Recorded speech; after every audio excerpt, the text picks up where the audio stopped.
Okay, so this is nuts. So if you look at this, if you look really carefully, let me get it focused, you can see that this graphic here, it's a little bit shiny in the corner. That's because I've repaired it. Now it was chipped, you can see it there, it's nice and clear there. You can see a little square cutter I've put in with another bit of vinyl. It was chipped there, and so if you're like me, a little bit obsessive compulsive, maybe a tiny bit nuts, that might drive you mad. It did drive me mad, and so I repaired it. So how did I do that? Well, it was something of a process, but I just thought, you know, when you're sitting there and you think, no, no, I'm not having that. I will find a way to stop it, to change it. So that's what I did. And I used some vinyl from my grey cell stickers. The first iteration of grey cell stickers I got, the whites were too translucent, and so when I put it on the orange frame, you could see the orange coming through, and it just looked horrible.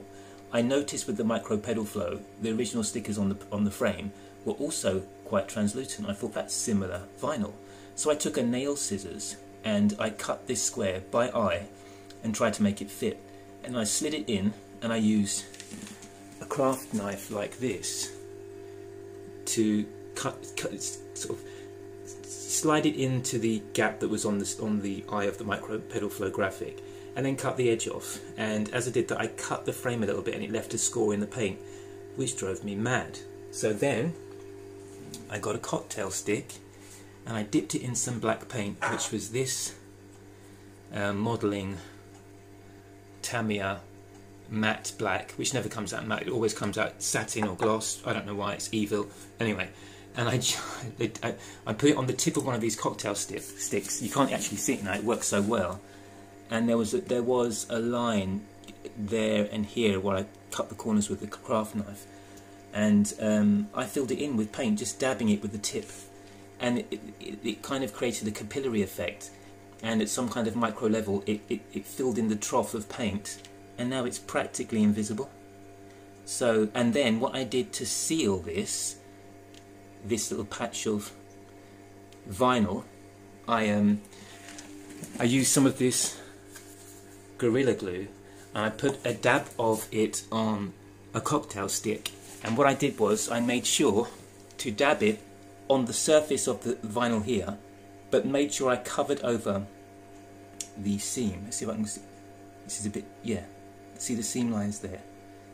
So I dabbed it over the seam lines, just below and just above, so they merge in the middle and create a kind of lacquer over it, and then go hard, so that if I had to wash it or scrub it with a brush, it would give it some chance of staying stuck to the frame, not only underneath with the self-adhesive glue on it, but because there was so little surface area, maybe over the top, you know, just to seal the kind of seam line around it, so you don't get any water ingress. I don't know if it's going to work, but you know, I felt a lot better afterwards.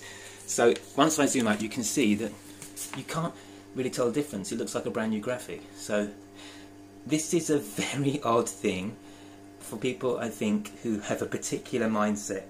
But yeah. So this probably says all the wrong things about me, but I found it a really satisfying micro project. Pun intended. A really satisfying little micro project. I'm not working today, so I was just looking at it thinking, this is driving me nuts. I have to do something. And I did. And now, unless you've got your face pressed up against the bike, you couldn't tell. So when these little things happen that might drive you up the wall, if you are nuts enough and persistent enough, you might find a way to solve them.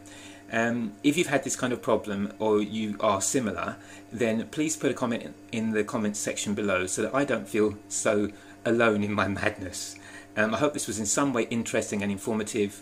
Happy Christmas one and all, and I'll probably upload another video of some sort, hopefully a bit less nuts, shortly. Bye.